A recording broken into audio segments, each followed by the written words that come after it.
ఆంతరంగికుడు చందమామ కథ. మహేంద్రగిరిని పురంధ్రుడనే రాజు పాలించేవాడు. ఆయన రాజతంత్రం బాగా తెలిసినవాడే కాక గొప్ప కళాపోషకుడు కూడా. అందుచేత ఆయన వివిధ కళల్లో ప్రతిభ గలవారిని అవకాశం దొరికినప్పుడల్లా సత్కరిస్తూ ఉండేవాడు. ఒకనాడు పురంధ్రుడి సభకు ఒక విదేశీయుడు వచ్చాడు. అతని పేరు శ్రీకంఠుడు.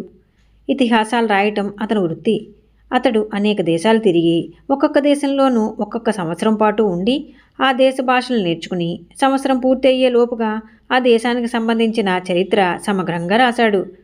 ఇలా అతను 14 భాషల్లో ప్రావీణ్యం సంపాదించి 14 దేశాల చరిత్రలు రచించి ఇప్పుడు మహేంద్రగిరికి వచ్చాడు. అలాంటి వాడు తమ రాజ్యానికి వచ్చినందుకు పురంధ్రుడు ఎంతో సంతోషించి, మా నగరంలో కూడా ఒక సంవత్సరం ఉండి మా దేశ చరిత్ర కూడా రాయండి, మీకు కావలసిన ఏర్పాట్లన్నీ నేను చేస్తాను అన్నాడు. అలాగే చేస్తాను, నన్ను ఏడాది పాటు మీ ఆంతరింగికుడిగా ఉంచుకుని మీ వెంట ఉండనివ్వండి, అందువల్ల నా పని తేలికవుతుంది అన్నాడు శ్రీకంఠుడు. అందుకు పురంధ్రుడు సమ్మతించాడు. శ్రీకంఠుడు అధికారరీత్యా రాజుగారి ఆంతరికుడి హోదా సంపాదించి రాజు వెంట విహారాలకు, వేటకు, యుద్ధాలకు సైతం వెళుతూ రాజుగారి పరిపాలనా విధానాలన్నీ నిశితంగా పరిశీలిస్తూ అప్పుడప్పుడు నగరంలో పర్యటనలు చేస్తూ అన్ని రకాల వాళ్లతోనూ అనేక విషయాలు మాట్లాడుతూ కాలం గడపసాగాడు. అతను రాజుగారి యాంత్రికుడిని నగరంలో అందరికీ త్వరలోనే తెలిసిపోయింది. అందుచేత అందరూ అతనికి ఎంతో గౌరవం చూపేవారు. నగరంలోని ధనికులు, వర్తకులు అతన్ని పిలిచి విందులు చేసేవారు. అతని ద్వారా లాభం పొందవచ్చునని వారి ఆశ.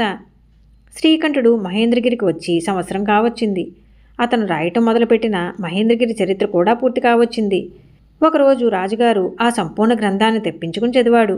అందులోని ఆ దేశపు ఆచార వ్యవహారాలు, ప్రజాక్షేమం కోసం రాజుగారు తీసుకునే ప్రత్యేక చర్యలు, రాజుగారికి సభా ప్రముఖులకు మధ్య ఉండే విశ్వాసము, సహకారము మొదలైనవన్నీ చక్కగా వర్ణించి ఉన్నాయి. ఈ నగర ప్రజలు అమాయకులు, రాజు ధర్మాత్ముడు, రాజోద్యోగులు అపారమైన రాజభక్తి కలవారు. అయితే ఆ నగరపు వర్తకులు, ధనికులు అక్రమంగా ధనార్జన చేసి మోసంతో జీవిస్తున్నారు అని శ్రీకంఠుడు ఆ గ్రంథంలో రాశాడు. ఈ చివరి మాట రాజుకు నచ్చలేదు. ఆయన శ్రీకంఠుడిని పిలిపించి, నీ గ్రంథం అంతా బాగానే ఉన్నది, అందులో వంకపెట్టడానికి ఏమీ లేదు, కానీ నా నగరంలోని వర్తకులు, ధనికులు స్వార్థపరులని, మోసగాళ్లని రాసావు. ఇది ఎంతమాత్రమూ నిజం కాదు, వాళ్ళని గురించి నాకు బాగా తెలుసు అన్నాడు. నేను రాసిన దానిలో ఏమన్నా తప్పులుంటే క్షమించాలి, ఈ గ్రంథాన్ని పూర్తి చేసే లోపల తప్పులన్నీ సవరణ చేసి మరీ వెళ్ళిపోతాను అన్నాడు శ్రీకంఠుడు. ఈ మాటతో రాజు తృప్తిపడ్డాడు. మర్నాడు శ్రీకంఠుడు నగరంలో గల గొప్ప ధనికులను, వర్తకులను చూడబోయి, రాజుగారు చక్రవర్తి గారికి కానుక పంపాలట, మీ వద్ద ఉన్న మేలు రకం వజ్రాల జాబితా రాసుకుని ఇయ్యండి అని అడిగాడు. అలాగే అతను కొందరి దగ్గర బంగారం కూడా పుచ్చుకున్నాడు. రాజుగారికి చాలా సన్నిహితుడు కనుక అందరూ అతనికి లక్షల విలువ చేసే వస్తువులను సంకోచించకుండా ఇచ్చేసి అతను తయారు చేసిన జాబితాల మీద సంతకాలు చేశారు. మర్నాడు తెల్లవారేసరికి క్రితం రాత్రి శ్రీకంఠుడు నగరం నుంచి పరారీ అయినట్లు పుకారు పుట్టి నగరమంతా పాకింది. కిందటి రోజు అతనికి వజ్రాలు, బంగారము ఇచ్చిన వాళ్ళందరూ జాబితాలతో సహా రాజు వద్దకు వెళ్ళి, రక్షించండి మహాప్రభో, మీ అంతరంగికుడు మీ పేరు చెప్పి మమ్మల్ని దోచేశాడు, ధర్మప్రభువులు తమరు మాకు కలిగిన నష్టానికి పరిహారం ఇవ్వటం న్యాయం అని మొరపెట్టుకున్నారు. శ్రీకంఠుణ్ణి వజ్రాలు, బంగారము వసూలు చేయమని తాను నియోగించలేదు కనుక అతను ధనికులను లూటీ చేసి పారిపోయి ఉంటాడని నమ్మి రాజు కోశాధికారిని పిలిచి ఎవరెవరికి ఎంత పరిహారం ఇవ్వాలో లెక్కలు కట్టమన్నాడు. కోశాధికారి అందరి జాబితాలు తీసుకుని లెక్క కడితే వారికి పరిహారం ఇవ్వవలసిన మొత్తం ఖజానాలోనే లేదు. ఈ మాట విని రాజు కుంగిపోయాడు.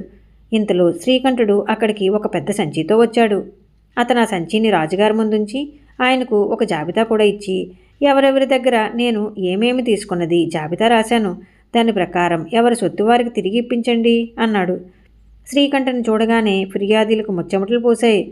రాజు ఇంకా ఏమీ అనకముందే వాళ్ళు రాజుముందు సాష్టాంగపడి, మహారాజా, మేము సమర్పించిన జాబితాలు సక్రమంగా లేకపోతే క్షమించండి, అంతరంగికుడుగాను పరారీ అయ్యారని విని లోభబుద్ధితో జాబితాలు పెంచాము అన్నారు. రాజు వారి సొత్తు వారికి ఇయ్యటానికి నిరాకరించి వాళ్లను పంపేసి శ్రీకంఠుడు తెచ్చిన సంచిని కోశాధికారి పరం చేసి ఖజానాలో చేర్చమన్నాడు.